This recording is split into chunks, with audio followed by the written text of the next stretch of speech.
Okay, guys, so let's continue with the defamation. And this is a part two of the lecture on the tort of defamation. Okay, so the definition of the defamation is provided by section 423 of the Civil and Commercial Code of Thailand. Um, if you read section 223 there, you can see a person who, contrary to the truth, asserts or circulates as a fact that which injures to reputation or the credit of another or his earnings or prosperity in any other manner shall compensate the other for any damage arising therefrom, even if he doesn't know of its so this is typo of its untruth, provided that he ought to know it. Okay, a person who makes a communication the untruth of which is unknown to him does not thereby render himself liable to make compensation if he or the receiver of the communication has a rightful interest in it. So if you read all of this is a text provided by the law, so it could be a little bit difficult for you guys to understand. So I'll try to make it a little bit easier for you guys to understand. Okay, before we start with the elements of section 423, you should have known that you should know that in other countries there might be some words referring or really close to defamation in our class here. You might find the word slander and the word libel. Okay, and slander refers to the situation where there is the action of crime of making a false spoken statement damaging a person's reputation, while the libel means the situation where a person, okay, has made the defamatory statement in writing. So the distinction between these two is the form of making statement. Okay, the slander means the statement has been made by speaking, okay, spoken statement, while the libel means that defamatory statement has been made in writing. Okay, but in Thailand, both situations fall in the definition of the defamation. Okay, so we don't care what form the statement has been made, but we care on the falsity of the statement which is made by a person. Okay, as long as the statement is false, okay, it could be the person who make such statement could be liable for defamation under section 423. Okay, so in Thailand there is no distinction between these two. So, and one thing that you should know is that when we talk about defamation in our class today, we mean only to the civil liability, not including the crime. Okay, but slander, libel at some points that might they might include the aspect of like criminal offense as well, but here we only means the civil liability. We don't include the criminal liability or criminal offense here. Okay, because the elements of crime would be different from what is provided by section 423. Okay, what is protected under section 423? When you make a false statement, okay, that might have an impact on another person and that could injure another person. So what is protected here? Reputation of a person, credibility, earnings, right, or prosperity of such person. So if you make a false statement and such statement has caused damage to another person's reputation, credibility, earnings, prosperity, okay, either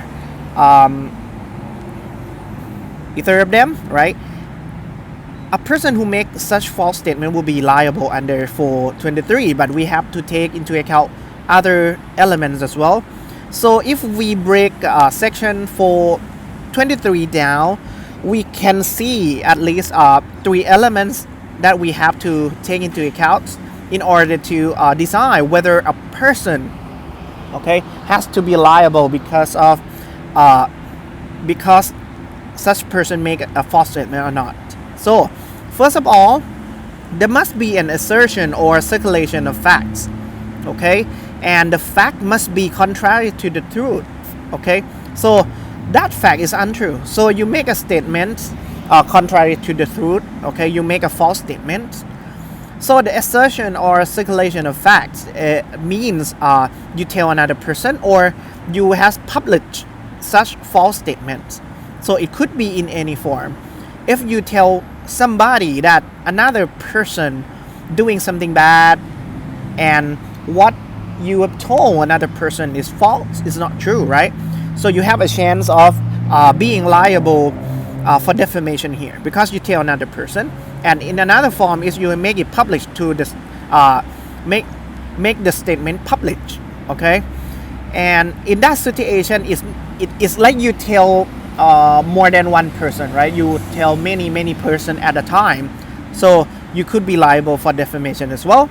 So the important element here is that you must make a statement to a person, okay. Okay, there must be assertion of facts, circulation, or the circulation of facts contrary to the truth, okay, by telling another person or publishing the statement, okay. So for example, if you post a statement on Facebook and that statement is not true, right? So you could have a chance of being sued by the person who got injured by such false statement, okay. And that statement is injurious to reputation or the credit of another person, okay, earning us prosperity. So this is what is protected by section 423. Then a person who asserts or circulates such facts knows or ought to know it is contrary to the truth. So we have to look at the intention of the person who has made the statement as well, okay. So if such persons know already what is true, what is not true, but he aims to make a false statement which is untrue, right? In that case, that person must be liable. Another thing which is a little bit more difficult is that even the person who make a statement does not know what is true, what is not true, but if in such circumstance, okay, that person ought to know, should have known it is not true, but that person still makes the statement, okay, that person has a chance of being sued, okay, to be liable for defamation as well. So this is a little bit difficult how to prove that person ought to know, okay.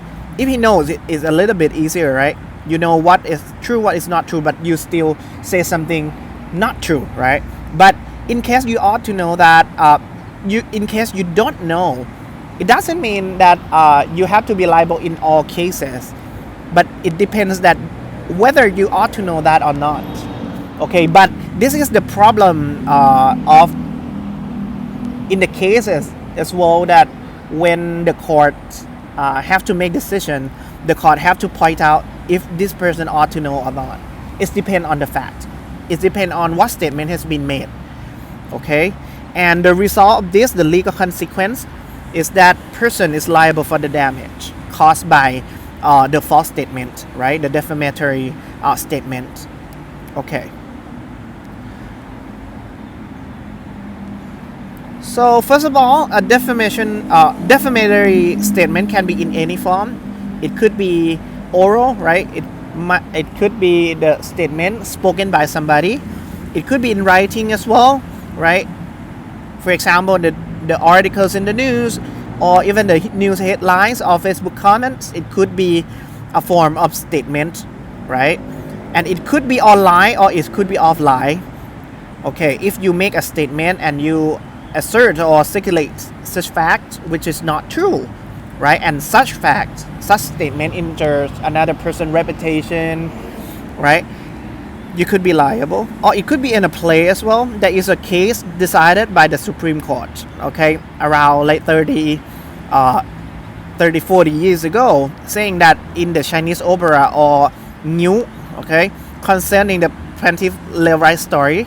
So it's like the audience understand whose life had been based on, okay, to make such show. And in the show they contain some facts which is not true. So the audience understand that in real life this person, right, this person has done something which is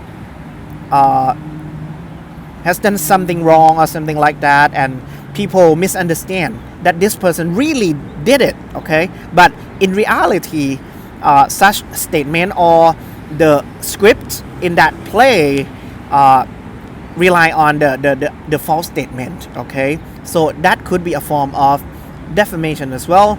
It could be in the video clip when you say something in the clip, all right, or it could be in any form, okay, as long as it is the assertion or the circulation of facts, all right.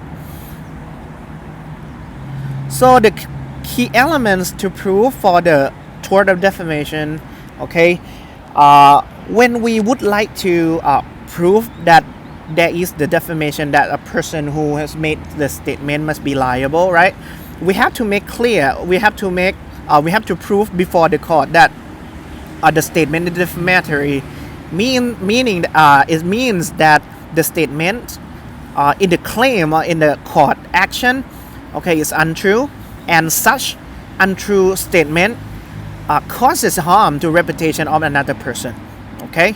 So we have to find out what is true, what is not true. So we have to find out, to seek for the truth, right, to make to claim that a statement is defamatory. We have to make sure, we have to show to the we have to prove before the court that such statement is untrue. So we have to show what the truth is, and the court's gonna consider, all right. Next, the statement refer to the injured person, okay. When we talked about the assertion or the circulation of facts, sometimes you don't mention, right, who would be related to such fact. You can you might say something without any person names, okay. Sometimes it is not defamation because by reading such statement, or the audience of such statement will not know, okay, who sorry, so the audience don't know, right, who that information is related to, okay. So if we cannot refer to a specific person, right, such statements has been mentioned to, so it is unlikely to be a defamatory statement, okay. The statement is communicated to a third person by a defendant, and the defendant knows or ought to know. This is what I have mentioned before. So in order to hold a person liable for defamation, we have to make sure that the statement is untrue, and such statement is the assertion or the circulation of facts, okay. Then okay, so what is the defense for defamation? If it's the fair comment, even if the comment is based on the fact which is untrue, we still accept that under the law. Even you don't know the fact, and you have some comments which is normally or which is reasonable, okay, we accept that, and that could be the exception for the defamation, okay. Because we have the freedom of expression, and sometimes it is a public interest to know what happened in the society, even it's not true. And for example, if you are like the news reporter and you have received the piece of news, and all the news reporters report the same thing, okay, but after that everybody has found out that such fact published in the news is not true, okay, but you already have made a statement like commenting or have some statement on that. The news reporter says something about that. In such situation, okay, that is the fair comment. Okay, that is the fair comment, and the news reporter is not supposed to be liable because of that. Okay. However, if the actual malice or reckless disregard can be proved, the fair comment defense would be defeated.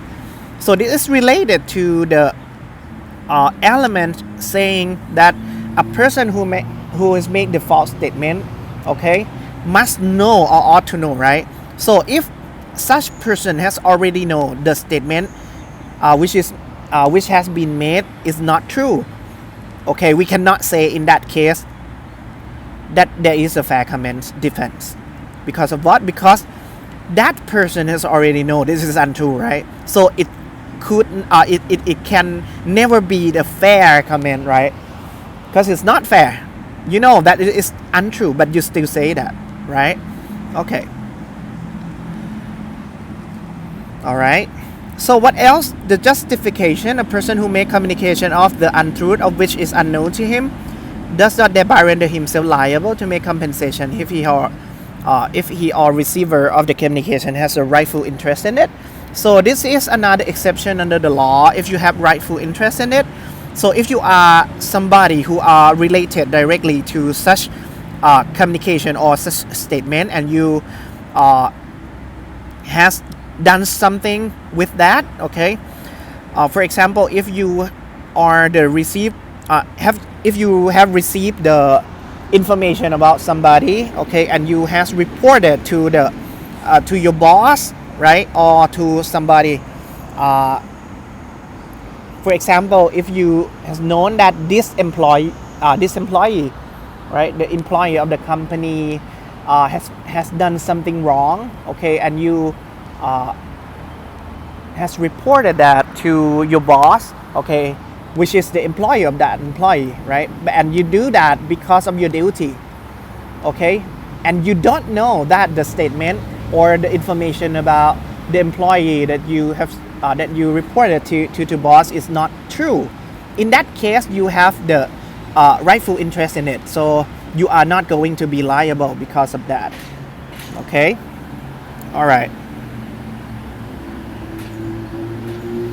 So there are some cases regarding defamation in the past. Okay, I would give you some brief information about each case. Okay, if you would like to know more, there is the version which is available, which is public. If you search by the name, by the number, the reference number of the Supreme Court case decision. In Thai, we call it คำพิพากษาฎีกา. Okay, so it is the decision made by the Supreme Court of Thailand. So if you put down คำพิพากษาฎีกา and then followed by the number here, okay, you're gonna find the more information about the case. Okay, but it's all in Thai because it's not available in English. But here I try to give you the big picture or the brief detail of the case decided by the Supreme Court. Okay. In the first case, okay, the plaintiff is the Deputy Minister of Education. Okay, he is a politician, and the defendant is the Khao newspaper. News article published by the defendant contained a statement saying the plaintiff, as Deputy Minister, failed to regulate and solve the problem concerning the Thamagai temple. The failure was due to 50 million baht bribe the plaintiffs received from Thammachayo. The defendant's action was not a fair comment, but constituted defamatory statement. The defendant was therefore liable. The plaintiff asked for 5 million baht compensation. The court has granted 250,000 baht. Okay, so the most important here is that what is written in the Khao newspaper is that, okay, Kun Akom, Mr. Akom has been was bribed by Thammachayo, and he received 150 million baht amount of money, which is not true. Okay, and the court said this is not a fair comment. If you have this kind of like assertion of fact, circulation of fact there, you have to be sure that it is true, because if it's not true, it's gonna hurt like Mr. Akom's reputation a lot. So the court say this is a case where the Khao newspaper has to be liable. Okay. What is the remedy for defamation? Okay. The remedy has been provided by Section 447 of the Thai Civil Commercial Codes. Okay. Compensation for loss of reputation there. The text has been read here. Against a person who has injured the reputation of another, the court may, on the application of an injured person, order proper measures to be taken for the rehabilitation of the latter's reputation instead of or together with compensation damages. Okay, so that the compensation here could be in different form. For example, the proper measures to make sure that the reputation of the injured person, okay, will be rehabilitated. Okay, for example, the court might order the defendant to publish the court decision in the newspaper, showing that okay, the statement made by the defendant is not true, and this is the truth. Okay, or publish a news article to rehabilitate the plaintiff's reputation. Okay, and these measures could be together with the damages, with the money, with the payment to the plaintiff as well, or it could be with or without. Depends on the court order. Okay, it depends on the court decision. All right. Okay, so I will talk about the vicarious liability in the next clip. Okay, I try to make it short as possible. Okay, see you in the next clip.